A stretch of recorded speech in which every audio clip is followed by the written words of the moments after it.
안녕하세요. 한양대 문화인류학과 이희수 교수입니다. 오늘 여러분들을 아주 멋진 아나톨리아 반도로 모시겠습니다. 거기는 신화와 정서와 또 성서상의 구약의 얘기가 담겨 있는 곳인데 우리 머릿속에는 아직도 만지기만 하면 황금으로 변하는 마이다스의 왕이나 또 임금님기는 당나귀의 기, 트로이 전쟁, 아마존 여인 이런 동화와 신화에 익숙한 지역인데 우리가 지난 시간에 이어서 이 유프라테스 티그리스 강이 만나는 하류에서 꽃을 핀 메소포타미아 문명에 집중하다 보니까 그 문명의 어머니였던 상류의 아나톨리아 문명에 대해서는 우리가 잘 알 수 있는 기회가 없었던 것 같습니다. 이 아나톨리아는 두 강의 상류 지역이고 오늘날 터키와 시리아 접경지대에 있습니다. 불행하게도 지난 2월에 바로 대지진이 났던 그 참사 지역이기도 합니다.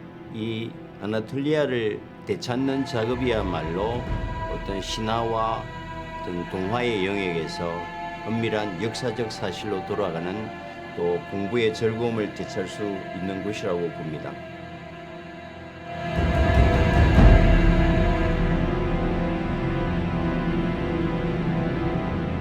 우리가 1강에서도 공부했다시피 노아의 방주가 걸려있던 아라라트 상이 그곳에 있고 또 흔히 이제 에덴의 동산이 있다고 얘기하고 아브라함이 활동하던 무대 또 사도 요한의 생가가 가까이 있고 성모 마리아께서 돌아가신 그것을 우리가 역사에서 다루기는 어렵겠지만 오랜 성서 이야기의 이제 무대이기도 합니다. 그걸 이제 우리가 이해하기 위해서는 신화의 영역인 아나톨리아를 어떻게 역사적 사실로 바뀔 것인가 그리고 우리 머릿속에 파편처럼 흩어져 있는 역사를 한 곳에 모으면 이것이 가능하지 않을까. 오늘은 어릴 때 우리 조각 맞추기 퍼즐 게임을 역사로 한번 만들어 볼까 합니다. 이 메소포타미아를 이룬 두 강 상류에 과연 아나톨리아에 어떤 문명이 펼쳐졌을까요? 그래서 오늘은 여러분 9개의 역사적 사실을 하나의 퍼즐로 만드는 역사 게임을 준비해 가지고 왔습니다. 산토리니 다 들어보셨잖아요. 그 가장 가고 싶은 버킷리스트에 올라 있는 분들도 많죠. 바로 산토리니 대폭발이 일어났던 그 섬입니다. 트로이 전쟁 영화로도 또 일리아드 오디세이의 동화로도 많이 읽어보셨고 또 아마존의 여왕 아마존 왕국도 이곳에 있었습니다. 이집트의 마지막 신왕국 시대 때 번성기 왕이 람세스 2세 익숙한 이름입니다. 지난 시간에 우리가 세계 최초의 철기 문명을 이루고 IT 강국을 가졌던 히타이트 제국 공부했습니다. 그리고 알파벳의 기원이 되었고 지중해 해상 왕국을 건설했던 페니키아 왕국에 대해서도 우리가 많이 들어봤습니다. 프리기아라는 나라 이름은 생소하지만 만지기만 하면 황금으로 변하는 마이다스 다 알고 계실 거고 바로 성서 구약에 나오는 모세가 이집트 파라오의 폭정을 견디다 못해서 추종작을 이끌고 이집트를 탈출하는 출애굽의 주인공 모세의 얘기도 우리가 알고 있습니다. 그리고 그 모세가 바로 가나안 땅에 뿌리를 내리고 인류 최초의 헤브라이 왕국을 만들고 있습니다. 그래서 이 산토리니 대폭발, 트로이, 아마존, 람세스 2세, 히타이트, 페니키아, 마이다스, 모세의 출애굽, 헤브라이 이 9개의 사실이 하나의 방정식으로 우리가 설명이 가능하다면 얼마나 재미있겠습니까? 그렇다면 역사는 우리가 연도로 배우지 않아도 될 것 같습니다. 한 사건의 시대만 알면 전후좌우로 이제 실핏줄처럼 맥락이 이어져 있습니다. 그걸 한번 이제 시도해 보겠습니다. 기원전 1450년경에 산토리니 대폭발이 일어납니다. 인류가 역사를 기록한 최대의 대재앙이었습니다. 단순한 쓰나미가 아니고 대폭발이 일어나서 그 섬에 물에 잠겼다가 새롭게 융기한 것이 오늘의 산토리니잖아요. 에게해 전체가 이제 생태계가 고갈됩니다. 그런데 이집트 문명도 지도를 보시면 나일강이 지중해로 흘러 들어가고 이 아나톨리아 오리엔트 문명도 적어도 수천 킬로 지중해를 끼고 있는 생태 공간입니다. 이것이 산토리니 대폭발로 고갈되니까 이집트나 아나톨리아 오리엔트 문명만 해도 어쨌거나 자급자족 순환적인 생태 경제가 가능한데 가장 적방한 곳이 바로 그리스 본토입니다. 여러분 그리스로 여행하시다 보면 농경지가 거의 없고 산악지대이거든요. 이제 벼랑 끝에 몰린 그리스 사람들이 살기 위해서 아나톨리아의 비옥한 가장 서쪽 끝에 있는 트로이를 목표로 전쟁을 하게 됩니다. 이것이 우리가 익숙한 바로 트로이 전쟁입니다. 당시 트로이와 그리스는 비교가 되지 않을 정도로 트로이는 강국이었습니다. 정상적인 방법으로 꺾을 수 있는 상대가 아니었기 때문에 여러분 트로이 목마라는 얘기 들어보셨잖아요. 그 트릭을 써서 그 트로이를 무너뜨리게 됩니다. 그때 이 지도에 보시면 아나톨리아 북쪽 흑해 쪽에 아마존 왕국이 있었습니다. 바로 흔히 여인 천국으로 잘 알려져 있잖아요. 뭐 전승에 의하면 아마존 왕국에서는 이제 생식을 위한 남성들만 남기고 또 전사의 최전선에서 대제국을 만들었던 그런 왕국이 아마존 왕국입니다. 일리아드 오디세이 신화에 보면 그 아마존 왕국의 계승자였던 왕위 계승권자였던 히플리테의 공주가 그리스의 헤라클레스에게 납치돼서 오늘의 표현으로 의하면 아주 치욕스러운 성폭행을 당하게 됩니다. 그러니까 아마존에서는 이 원환을 갖고 있는 차에 그리스가 트로이를 공격하니까 트로이 왕의 요청에 따라서 트로이에 원병을 파견하게 됩니다. 그래서 트로이와 아마존이 함께 용감하게 그리스에 맞서 싸웠지만 결국 역사는 항상 굴러온 돌이 박힌 돌을 몰아내는 역사의 철칙입니다. 여러분 당구해 보시면 알잖아요. 당구 오면은 절대로 이제 있는 돌이 굴러오는 돌을 몰아내는 경우는 없습니다.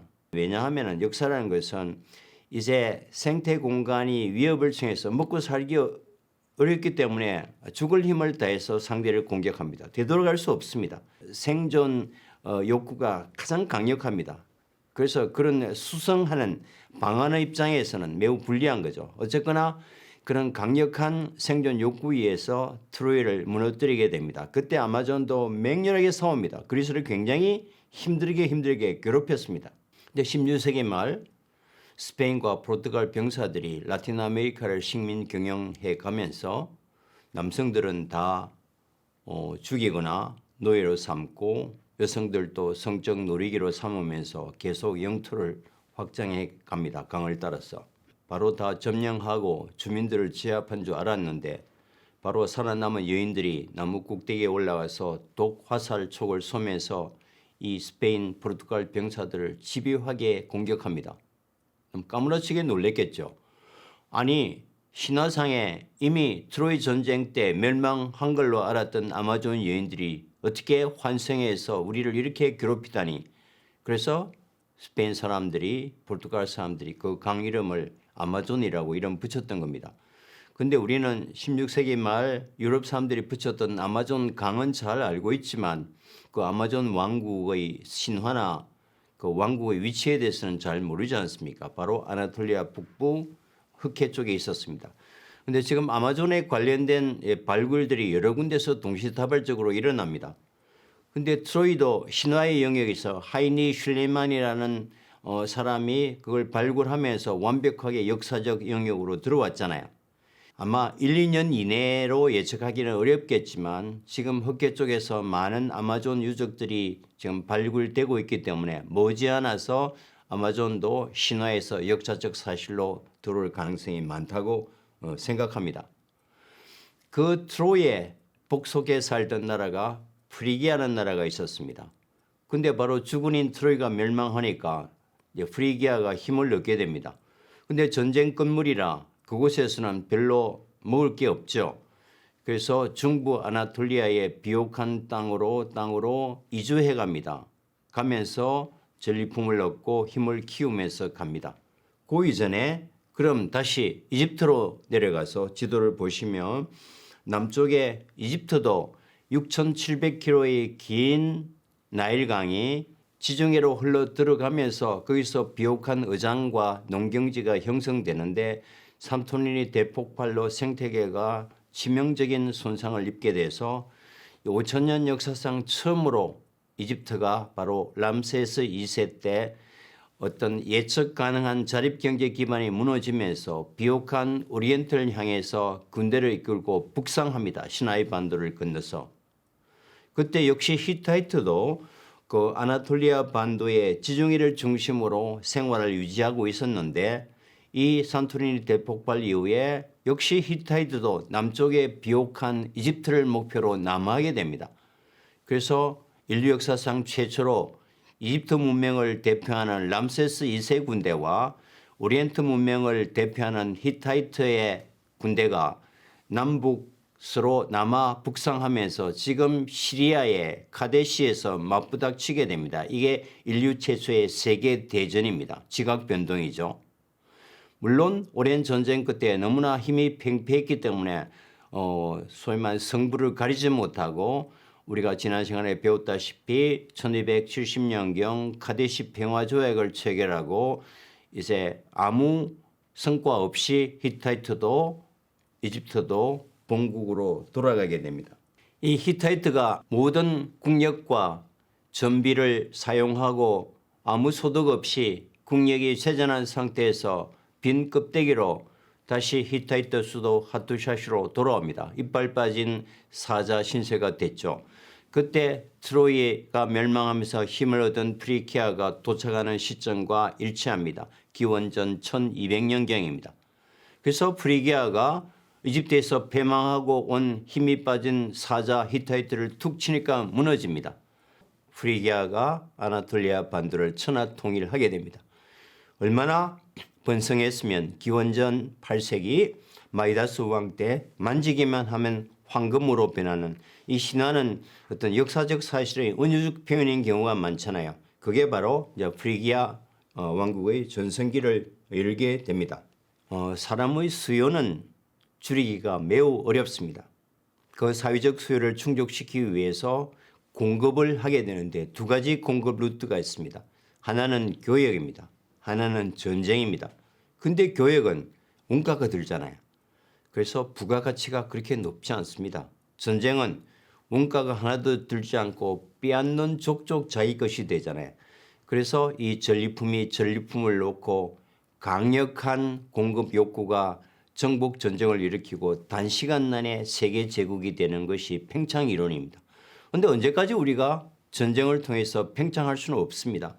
어느 한계에 도달하면은 사회적 수요는 줄어들지 않는데 공급이 줄어지니까 어떤 현상이 벌어지나 하면은 내부에서 힘을 가진 자, 무기를 가진 자, 어떤 군의를 가진 사람들이 약자를 수탈, 억압하게 됩니다.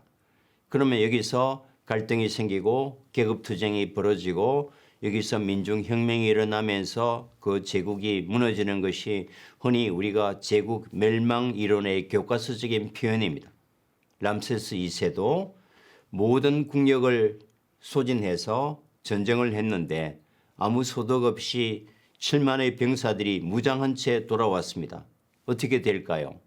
그 군인들이 지배층이 민생을 수탈하게 됩니다. 이집트 역사에서 민생 수탈과 경제적인 착취가 가장 심한 시기였을 겁니다. 정말 견디다 못한 모세가 추종자를 이끌고 가나안 땅으로 이집트를 떠나는 출애굽하는 시대적 사건과 이제 맞아 떨어질 수 있는 겁니다. 그래서 가나안 땅에서 이제 다신교와 수탈이 없는 하나님이 약속하신 일신교적인 새로운 국가를 건설하게 되는 것이 기원전 헤브라이 왕국이고 최초의 일신교 왕국이고 여기서 유대교와 기독교, 후일 이슬람이 일어나는 단단한 영적 종교적 신학의 바탕이 되는 겁니다. 그런데 이 히타이트와 이집트 사이에서 숨죽이고 살던 나라 중에 피니키아가 있었습니다. 바로 지금 레바논 땅이죠. 피니키아 사람들은 원래 산토리니 쪽에 거주하던 바다의 사람입니다. 산토리니 대폭발로 나라가 멸망하자 살아남은 사람들이 그리스 본토로 가서 미케네 문명을 만들고 그중에 일부가 가장 동쪽 가까이 있는 아나톨리아 서쪽, 지금 레바논 땅에 뿌리를 내리면서 삽니다. 근데 위에 북쪽의 중원인 히타이트와 남쪽의 강대국인 이집트가 약해지면서 힘을 키웁니다. 그렇지만 두 제국을 무너뜨리기는 아직은 역부족입니다. 그러나 이 페니키아가 힘을 키울 때는 산토리니 대폭발이 일어난 이후에 150년쯤 지났습니다. 지중해 생태계가 상당히 복원된 겁니다. 아무도 건드리지 않았던, 버려놨던 공백, 원래 자기의 영역을 차지하게 되는 겁니다. 그래서 페니키아 사람들이 튀니시아의 카르타고의 식민지를 조차하고 스페인까지 지중해 전체를 장악하게 되는 인류 최초의 해상 왕국을 만들게 됩니다. 이 사람들은 장사꾼이잖아요. 물건을 사고 팔고 적당히 두고 외상값도 기록하고 이번 물건을 다음 수확철에 얼마 줄 것인지 기록하고 약속해야 되니까 누구나 알아듣기 쉬운 장사에 유리한 26개의 부호를 만듭니다. 이게 피니키아인들이 만들었던 알파벳입니다. 그럼 그 이전에 인류가 문자를 갖고 있지 않았을까? 좋은 문자 많이 있었습니다. 이집트의 상형 문자, 그 다음에 수메르 문자, 아카드 문자, 페르시아 문자, 또 지난 시간에 우리 공부했던 히타이트 문자, 예수님 시대까지 썼던 아랍 문자, 훌륭한 문자들이 굉장히 많았지만 그 문자들은 약 1%의 지식 권력이 독점하는 권력 문자였죠. 그러니까 탑다운, 아래로 내려올 수 없는 겁니다. 그렇지만 이제 피니키아인들이 처음으로 민과 민이 자유롭게 소통할 수 있는 상인과 상인들이 쉽게 이해할 수 있는 쉬운 문자를 만든 거죠. 이것이 오늘날 우리가 쓰는 알파벳의 기원이 됐다. 금방 이해가 되시잖아요. 그래서 이제 피니키아가 등장하게 됩니다. 그래서 전체적인 도표로 만들면 이제 미케네 문명이 트로이를 공격하고 거기서 빠져나왔던 프리기아가 히타이트를 공격하고 흑해있던 아마존이 트로이와 함께 그리스에 맞서 싸우다가 멸망하고 히타이트가 이집트와 전쟁 끝에 빈손으로 돌아와 있는 시점에 힘을 얻은 프리기아가 히타이트를 몰아내서 아나톨리아 반도 전체를 통일하게 됐다. 이집트에서도 람세스 2세 패배 이후에 견디다 못한 5세가 추종자를 이끌고 출애굽하게 되고 히타이트와 람세스 2세 사이에 레바논에 살던 피니키아인들이 생태계 복음과 함께 피니키아 전체를 통일하게 되었고 출애굽했던 모세가 가나안 땅에서 헤브라이 왕국을 만들었다. 없게 다 했습니다. 이게 한 무대에서 한 시대적 방정식으로 충분히 설명이 가능합니다. 이걸 지금까지 우리가 인류사에서 이 중요한 아나톨리아 반도를 어떤 신화와 전성, 어떤 동화의 역사적 사실이 아닌 걸로 덮어버렸기 때문에 인류사에 심각한 왜곡이 일어났던 겁니다. 그래서 인류 문명의 뿌리를 그리스 로마로 보고 이 아나톨리아와 페르시아와 중앙아시아로 이어지는 이 오리엔트 문명의 실체와 전파, 인류 문명에 대한 공헌은 상대적으로 축소, 왜곡되면서 이제 오늘날 우리가 배우는 서양 중심의 세계사가 형성되었다. 우리가 서양사를 버리자는 것은 굉장히 저급한 논리입니다. 우리가 서양이라는 눈으로만 세상을 봤지만 적대적 이해 당사자 입장에서 서양이 의도적으로 왜곡하고 버려놓았던 이 아나톨리아와 중앙아시아와 오리엔트 역사를 함께 봄으로써 그것이 우리 문화를 더 잘 이해하고 실크로드를 통한 문화 교류의 흔적도 이제 찾을 수 있기 때문에 결국 우리 역사와도 밀접한 관련이 있다. 뭐 이렇게 이해하시면 좋을 것 같고요. 이런 맥락에서 오늘 바로 이제 아나톨리아 반도를 천하 통일했던 프리기아에 대해서 좀 집중적으로 공부해 보겠습니다. 지도를 보시면 이 붉은색 바탕이 지금 터키 땅의 대부분과 지금 시리아, 레바논까지를 차지하고 있습니다. 바로 이제 앙카라 서쪽에 있는 이 고르디온이라는 곳이 바로 프리기아의 수도 역할을 했습니다. 마이다스 왕이 이 나라의 번성기의 왕이었는데 이제 신화로서 남아 있습니다. 우리가 어릴 때 읽었던 신화를 다시 한번 되돌아볼까요? 그리스 와인의 신이 바로 디오니소스잖아요. 디오니소스가 총애했던 가수가 오르페우스입니다. 이게 바로 오페라의 이름이 됐던 오르페우스를 누가 이제 살해했습니다. 어떤 여인이. 그 여인을 처벌하러 가던 중에 지금 터키 땅의 티몰루스 산에 이르러서 이제 잔치를 베풀게 되는데 이 디오니소스의 스승이 만취해서 길을 잃고 들판에 쓰러져 있는데 지나가던 농부가 디오니스의 스승인 실레누스를 발견해서 미다스 왕에게 데려갑니다. 잘 보살펴주고. 그래서 미다스 왕은 금방 이 실레누스가 디오니소스의 스승이라는 걸 알아채고 열흘 동안 극심히 잘 대접합니다. 그 뒤에 디오니소스가 그 얘기를 듣고 고맙잖아요. 자기 스승을 이렇게 이제 만취한 스승을 이제 극진히 보호해 줬으니까. 그래서 마이다스 왕에게 선물로 원하는 소원을 하나 들어주겠다고 합니다. 그 욕심 많은 미다스가 그러면 만지는 것이 다 황금으로 되게 해달라고 요청해서 그 신탁을 들어주죠. 그러니까 이제 뭐 신났죠. 이틀 동안 이제 만지기만 하면 이제 황금으로 변하고, 근데 결국 음식도 황금으로 변하고 이틀 동안 먹지 못한 차에 왕자가 달려왔는데 귀여워서 왕자의 머리를 손으로 만지니까 왕자도 금이 되고 이제 탐욕을 진정으로 회개하면서 다시 디오니소스에게 간청합니다. 본래의 모습으로 되돌아가게 해달라고. 그래서 디오니소스가 참회하고 회개하는 조건으로 그 신탁을 풀어줍니다. 어떻게 푸느냐?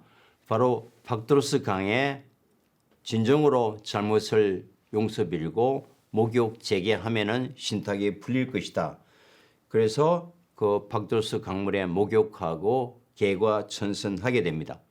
근데 박드로스 강이 지금도 터키 최대의 사금 산지입니다. 바로 이 박드로스의 사금을 가지고 이 프리기아를 이어서 등장하는 리디아 왕국이 인류 최초로 금화와 이제 동절을 주조하게 되는 곳이 바로 박드로스 강입니다.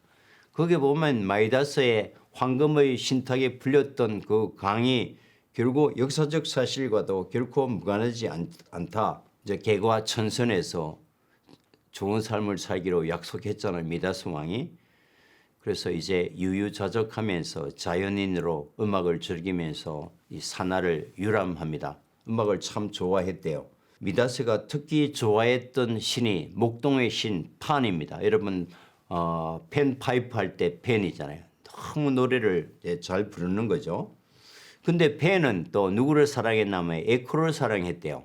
메아리잖아요. 되돌아오는 소리를 우리가 에코, 이제 메아리고 이루어질 수 없는 사랑을 우리가 메아리 같은 사랑이라고 하는 겁니다. 판에 너무 빠지는 것을 우리가 패닉이라고 합니다. 패닉 상태 들어보셨잖아요. 그게 완전히 빠져 있는 걸 이제 패닉이라고 합니다. 그게 판에 빠졌다 이런 뜻이죠. 근데 여러분이 아폴로가 태양신으로 잘 알려져 있지만 이 아폴로가 바로 음악의 신입니다. 음악에 뛰어난 재능을 가지고 있거든요. 그래서 그 일대에서 이제 최고의 음악 경연대회가 열리는데 당연히 그 아폴론 음악의 신인 아폴론과 판이 최종 결승에서 붙게 됩니다.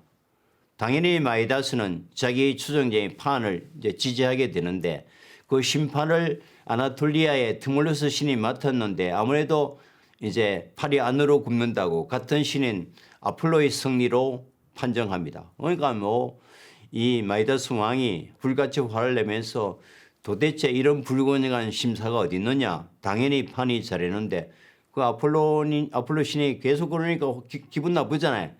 그래서 미다스를 불러다가 엄마 너는 노래를 듣는 귀가 그렇게 없냐? 좀 잘 들어봐 하면서 귀를 들이던 겁니다. 이게 이제 임금 생기는 당나귀 귀가 되는 겁니다. 터분을 쓰고 있다가 그 비밀을 아는 이제 이발사가 매일 그 비밀을 참지 못하고 갈대밭에 가서 임금 얘기는 당나귀 귀다 외쳤던 얘기가 바로 여기서 이제 출발하는 겁니다. 근데 이 재미나게도 이 마이다스의 임금님기는 당나귀 신화가 바로 우리나라 그 삼국 유사에 다 나옵니다. 바로 경문왕이 당나귀 귀였습니다. 역시 이발사가 그 비밀을 참지 못하고 대나무 밭에 가서 임금기는 당나귀다 하니까 그 대나무 잎이 막 이제 펼쳐가면서 이제 경주에 소문이 났다. 우리나라는 갈대가 잘 없으니까 프리기아에서는 갈대밭이 소리를 전하고 우리나라에서는 대나무밭이 전하는 겁니다. 물론 경문왕의 당나귀 기와 프리기아 사이에는 1500년의 시차가 있지만 이런 인간의 기본적인 신화의 모티프는 시대와 상관없이 서로 영향을 끼칠 수 있는 뭐 그런 이론에서 본다면 우리 기록에 나타난 경문왕의 당나귀 기와 마이다스의 오리지널 당나귀 기 사이에는 신화적인 유사성이 있다. 뭐 이렇게 설명해도 좋겠습니다. 그러면 어떻게 이 신화의 마이다스가 역사로 들어오는가? 그게 이제 굉장히 재미있습니다. 이게 트몰루스 산입니다. 양떼가 걸러다니잖아요. 어마어마하게 큰 산입니다. 주변 산과 비교해봐도. 근데 여러분이 이걸 무덤이라고 생각할 수는 없잖아요. 근데 여기가 국도가 지나가는데요.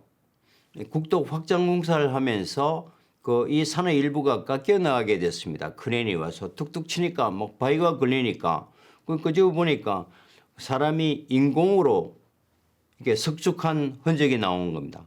깜짝 놀라서 문화재 전문가들이 보니까 이게 자연 바위가 아니고 사람이 인공적으로 석축한 흔적입니다. 이제 최초의 발굴은 1900년인데요. 그 당시만 해도 특히 고고학계가 이 거대한 이 산의 무덤 발굴 경험이 없었기 때문에 그 당시 이제 펜실베니아 이제 고고학 팀이 이제 급히 파견돼서 몇 년의 끝에 이제 지표 조사와 항공 촬영을 하면서 결국 1960년대 와서 로드니 영 교수가 중심이 됐던 펜실베니아 팀이 오랜 노력과 고심 끝에 이 왕묘를 이제 발견하게 됩니다. 이 산을 이제 조사한 끝에 결국 무덤의 입구를 발견하게 됩니다. 보십시오. 무덤의 입구가 나왔습니다. 근데 그 입구를 헤치면서 이제 들어가 보니까 50m가 넘는 갱도가 나타납니다. 이렇게 보시다시피 이런 긴 통로가 있습니다. 회랑이 있고 이걸 이제 파면서 정리해 가니까 회랑 끝에 이런 문이 닫혀 있고 돌로 그 문을 열어 제치니까 적석 목과 군이 나옵니다. 나무로 된 관이 나오고 그 속에 마이다스 왕이 미라처럼 놓여 있었던 거죠. 이런 나무 청 사이에 관의 모양은 이렇게 생겼고요. 이 관의 주변에 자세히 보면 우리가 흔히 보는 사찰에서 보던 만자형이 있고 이 동글동글 돌아간 걸 이거 이오니아형이라고 합니다. 이게 만자가 불교의 문양인 줄 알았는데 바로 불교가 기원전 6세기니까 이게 1200년이니까 불교가 생기기 600년, 500년, 600년 전에 이런 기본적인 문양이 여기서 나타나잖아요. 그러니까 이 문양이 실크로드를 통해서 동쪽으로 전파되었다는 것도 여기서 우리가 확실히 알 수 있습니다. 그래서 이런 정교한 조각으로 된 나무 이 청동 그릇들이 이제 수백 점이 발굴이 됐고 이 발굴 유물품들이 지금 앙카라에 있는 아나톨리아 문명 박물관과 이스탄불 고고학 박물관에 상설 전시되고 있습니다. 발굴될 당시의 미다스 왕이 누워있는 모습과 발굴된 그릇들을 이렇게 다시 배치를 하고 있습니다. 이 왕묘가 발굴되면서 마이다스 왕도 신화와 어떤 전성의 영역에서 완벽한 역사적 사실로 들어오게 된 겁니다. 그 이후로 그 왕묘 주변에 대한 본격적인 발굴이 이루어지고 있고 지금도 발굴하고 있습니다. 보십시오. 이 끝이 안 보이는 거대한 이 도심이 거주지가 상가 지역이 왕궁이 요새들이 지금 하나하나 발굴되고 있습니다.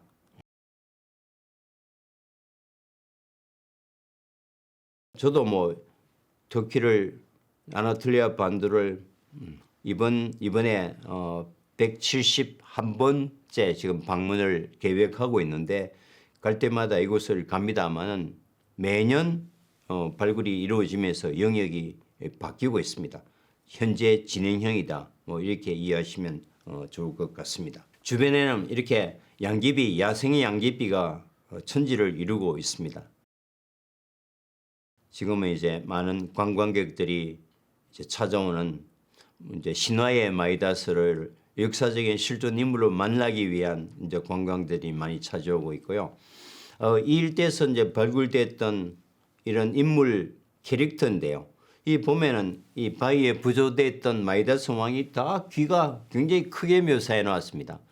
근데 실제로 왕묘에서 발견된 미다스 왕의 귀는 그렇게 길지는 않았습니다. 그런데 그 일대에서 어떤 토산품이나 공예품이나 이런 이제 전통 토기는 다 귀를 크게 만들어 놨기 때문에 그 일대에서 이 전승이 오래전부터 이제 이어져 왔다는 것을 우리가 알 수 있었습니다. 프리기아의 수도가 우리가 고르디온인데 고르디온은 또 다른 어떤 전승과도 연결되어 있습니다. 바로 알렉산드로스 대왕이죠.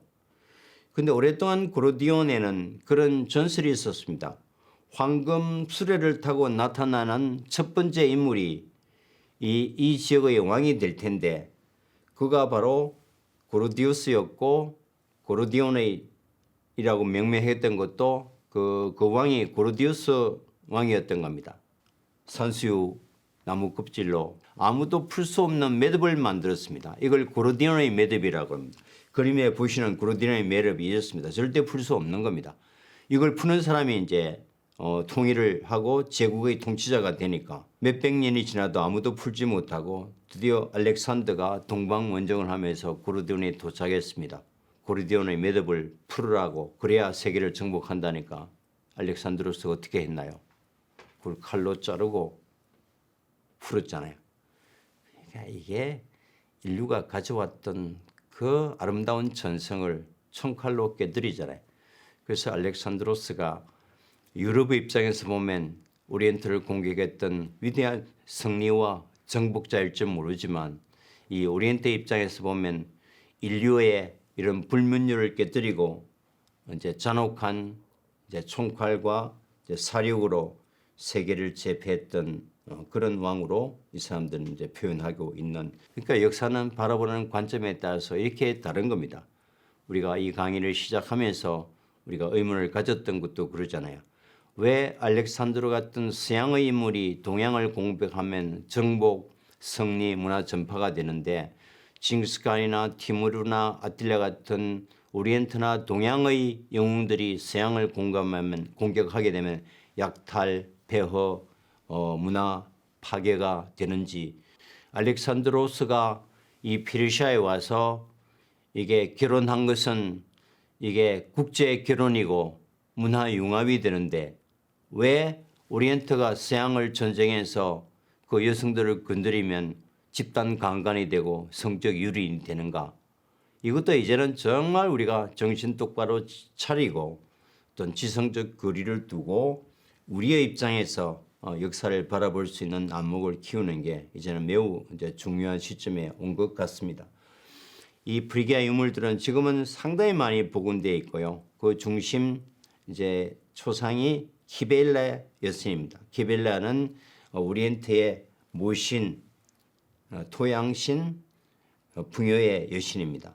프리기아에서 처음으로 여신은 이 사자와 날개를 가지고 있습니다. 우리가 공부했다시피 이집트의 파라오는 하늘의 아들로 내려왔기 때문에 이제 천상의 카리스마가 독수리잖아요. 그래서 독수리 날개로 상징하고 지상의 왕권의 카리스마는 사자입니다. 하늘의 태양신의 아들로 내려왔기 때문에 이집트의 통치자 파라오는 날개가 필요 없는 거죠. 그래서 사자의 몸에 신이 파라오가 결합되는 이게 스핑크스잖아요. 그런데 이것이 이제 오리엔트 동양으로 오면은 이 사람들은 소면 태양신의 아들이 아니기 때문에 하늘의 카리스마와 지상의 카리스마를 동시에 가져야 통치의 정동성이 있는 겁니다. 그래서 이제 프리기아나 히타이트나 페르시아 같은 데서는 항상 동물과 독수리 날개와 신과 왕이 세 개가 결합하는 이런 모습들이 보편적으로 나타나게 됩니다. 이게 여러분들이 이제 오리엔트 문명과 이집트 문명을 구분하는 하나의 이제 상식적인 접근이기도 합니다. 얼마나 세련되고 정교한 문화를 가졌는가, 바로 그 당시의 조각이나 그림 부조에 나타나 있는 프리기아인들의 복장입니다. 지금 눈으로 봐도 그리스 시대에 못지않는 세련된 남자들은 바지와 치마를 입고 여성들은 긴 치마를 입었는데 보세요. 이 바지 단마다 이런 만자형, 이것은 바로 신을 상징해죠. 이런 문양들은 시작도 끝도 좌우도 없는 광대무변한, 신이라는 게 동과 서 시작과 끝이 없잖아요. 이것이 나중에 이슬람 시대 아라베스크 디자인으로 이제 발전하게 됩니다. 여기 보면 이 프리기아의 복장이라는 것이 세계 복식사에서도 굉장히 중요한 거고, 특히 모자도 뾰족한 모자를 씁니다. 이게 모자 끝에 뾰족한 게 달려 있으면 꼭 산타클로스 모자도 그렇잖아요. 이걸 우리가 이제 프리기아형 모자라고 미술사에서 그런 얘기를 합니다. 그런 프리기아 시대의 부조를 보면 그런 복장의 모습들이 너무나 정교하고 세세하게 또 분명하게 나타나 있는 것을 알 수 있습니다. 이 조각에서 딱 이제는 우리가 비전문가의 눈으로 봐도 모자 꼭지가 있으니까 저게 프리기아형 모자구나, 우리가 금방 이해할 수 있겠죠. 전부 다 정말 세련되게 잘 조각된 아름다운 이제 소년상입니다. 이 이제 혼란을 이제 거듭하던 이제 프리기아가 멸망하면서 이제 페르시아가 천하 통일을 하게 되는데, 이 페르시아가 이 일대를 천하 통일하기 전에 과도기적으로 한 제국이 등장했습니다. 우리 세계사에서는 거의 가르치지 않지만 문화적 연결고리에서 빼놓을 수 없는 왕국이 바로 리디아 왕국입니다. 그래서 우리가 다음 시간에 페르시아 제국을 들어가기 전에 프리기아와 페르시아 사이에 리디아 왕국에 대한 공부를 조금 하고 가겠습니다. 굉장히 오랫동안 번성했습니다. 기원전 1200년경부터 기원전 540년 페르시아가 등장할 때까지 바로 아나톨리아의 동북부 지역에 있었습니다. 리디아는 어떤 제국으로 유명한가? 바로 수도가 사르디스였고, 좀 전에 말씀드렸던 그 박드로스 강의 사금 산지의 금을 기반으로 인류 역사상 최초로 동전을 주조했습니다. 그 프리기아 미다스 왕의 황금 문화를 이어받았죠. 그 영토를 그대로 이어받았으니까. 이 마지막 왕이 크로에수스 왕입니다. 이때는 그리스의 식민 국가였습니다. 크로에수스는 그리스의 식민 국가였기 때문에 그리스의 암푸라라고 그러죠. 이게 목에 있는 이런 이제 호리병 같은 이 암푸라에 보면 이 크로에수스 왕의 모습이 많이 이제 그림으로 되어 있어서 이 왕의 모습은 지금 어느 정도 우리가 알게 되는데, 열심히 보면 페르시아와 전쟁했기 때문에 그리스풍도 있지만 우리가 다음 시간에 배워야 될 페르시아의 어떤 관료나 신하들의 그 복장이나 수염이나 이런 모습과도 굉장히 닮아 있다는 것을 알게 됩니다. 크로에수스가 제국의 미래를 예측하기 위해서 이제 그리스 델피 신전으로 신탁을 받으러 갑니다. 근데 신탁은요, 원래 애매모호한 게 특징입니다.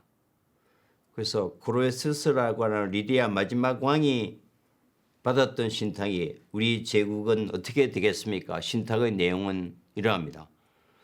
열심히 부닥쳐서 전쟁하라. 한 제국은 이기고 한 제국은 멸망할 것이다. 이게 무슨 신탁이에요? 신탁은 분명하게 하지 않습니다. 애매모호하게 해야 그 신탁을 해석해 주는 신탁 해설자가 그 주변에서 먹고 사는 겁니다. 이게 바로 이제 소위 말하는 신탁 경제입니다. 그리고 그 신탁을 들어주기 위해서 그 여신들이 막 의뢰를 하고 제의를 하면서 요즘 이제 뭐 무당들이 사람의 고뇌를 해결해 주는 그런 이제 중간자 역할을 하듯이 델피 신전쯤에는 여사제들도 신탁 해설자도 어마어마한 신전 경제가 이제 번성하게 됩니다. 해석의 묘미라고 그러죠. 아주 멋있는 말로는 코레수스는 확신하죠. 그때는 페르시아와 앞두고 있었습니다. 페르시아와 전쟁을 하면 제국이 점점 성장해서 자기를 압박해 오니까 전쟁이 피할 수가 없어서 전쟁을 해야 될까 말아야 될까 신탁을 하게 되는데 사람들은 다 자기 중심으로 생각하잖아요. 그래서 자기 제국이 이기고 페르시아가 멸망할 거라는 신탁을 받고 돌아와서 페르시아와 전쟁합니다. 어떻게 되나요? 그래서 리디아가 멸망하게 됩니다. 자기가 패망하는 신탁인데, 그죠? 그래서 이걸 이제 무모한 전쟁을 일으켜서 제국을 잃어버렸던 얘기를 할 때 이 리디아 왕국의 쿠레수스 왕의 신탁을 많이 얘기를 합니다. 정리하면 리디아는 1200년경 히타이트의 멸망 이후에 아나톨리아 이제 남서부에서 이제 세력을 확정했고 그 수도가 사르디스입니다. 바로 이 헤로도토스의 기록에 의하면 리디아가 세계 최초로 금화와 은화를 주조했다는 기록을 남기고 있습니다. 그럼 흔적도 없는데 지금 터키 쪽에 사르디스라는 곳에서 이 리디아 왕국의 흔적이 잘 남아 있습니다. 바로 짐나지움이라는 체육관도 있고 바로 이곳에 아르테미스 신전도 있습니다. 그래서 이 사르디스 체육관과 아르테미스 신전 모두가 유네스코 세계문화유산으로 지정되어 있습니다. 굉장히 중요한 중간 문명의 거점으로 사라질 뻔한 역사가 지금 보존되고 있기 때문이죠. 이 그림에서 보시던 것이 바로 기원전 700년, 지금 1200년 전에 리디아가 주도했던 금화와 동전들의 모습인데 그 조각의 세련됨이나 이 역동적인 이 사자의 모습들이 지금 눈으로 봐도 굉장히 세세하고 선명하게 잘 주조가 된 것 같습니다. 그리스 식민국가로 주요한 곡창지대로 역할을 했는데 이제 페르시아가 이제 리디아를 멸망시키면서 그리스로 공급하는 중요한 곡창을 페르시아가 갖게 되잖아요. 이제 그리스로서는 자기의 생명선이 차단되니까 결국 그걸 용납할 수 없습니다. 이게 바로 그리스와 페르시아가 오랜 전쟁을 하게 되는 우리가 들었던 페르시아 전쟁의 시발입니다. 페르시아가 이란에서 출발해서 아나톨리아 리디아를 멸망시키고 그리스의 아나톨리아에 있는 곡창지대가 페르시아 손에 들어가자 그리스 본토에는 사실은 충분하지 않다고 그랬잖아요. 생태 공간에. 그래서 두 제국에는 피할 수 없는 전쟁, 이것이 우리가 익숙했던 페르시아 전쟁이다. 이제 페르시아가 천하 통일을 하게 되는데 리디아가 멸망하면서 잠시 아나톨리아 반도는 4개의 나라로 쪼개서 분산하게 됩니다. 이제 이집트 또 아나톨리아의 리디아 또 바빌로니아 신바빌로니아 왕국, 우리가 2강에서 바빌로니아를 배웠지만 바빌로니아가 멸망하고 기원전 700년 600년경에 유프라테스 티그리스 하류의 신바빌로니아 왕국이 있었습니다. 그리고 이란 북쪽에 메디아 왕국이 있었고요. 이건 다음 시간에 지도로 여러분에게 자세히 보여드리겠습니다만, 그래서 이란 쪽에서 출발했던 페르시아가 메디아를 무너뜨리고 신바빌로니아를 무너뜨리고 아나톨리아에 있는 리디아를 무너뜨리고 이집트를 무너뜨리면서 이제 기원전 6세기 페르시아가 광범위한 일대를 천하 통일하게 됩니다. 그 중심지가 바로 페르세폴리스고 그때부터 1200년간 오리엔트는 페르시아 제국의 시대를 열게 됩니다. 우리가 로마 천년 대단하고 하지만 로마도 오물루트산에서 늑대 젖을 먹고 자랐던 그 신화의 영역까지 해서 1000년입니다. 그러나 로마보다도 훨씬 이전에 1200년 거대한 문명과 역사의 제국을 이루어왔던 페르시아가 지금 유럽 중심에서 사장되면서 이제 동양사 최대의 왜곡이 일어났다. 그래서 다음 이제 4강에서는 이 1200년 페르시아의 가장 중요했던 페르시아 제국을 통해서 이제 4, 5강은 페르시아 공부로 이어지겠습니다. 오늘은 아나톨리아 문명의 마지막 거점이었던 프리기아와 리디아까지 마무리하겠습니다. 감사합니다. One day when I came home at lunchtime, I heard a funny noise. Went out to the backyard to find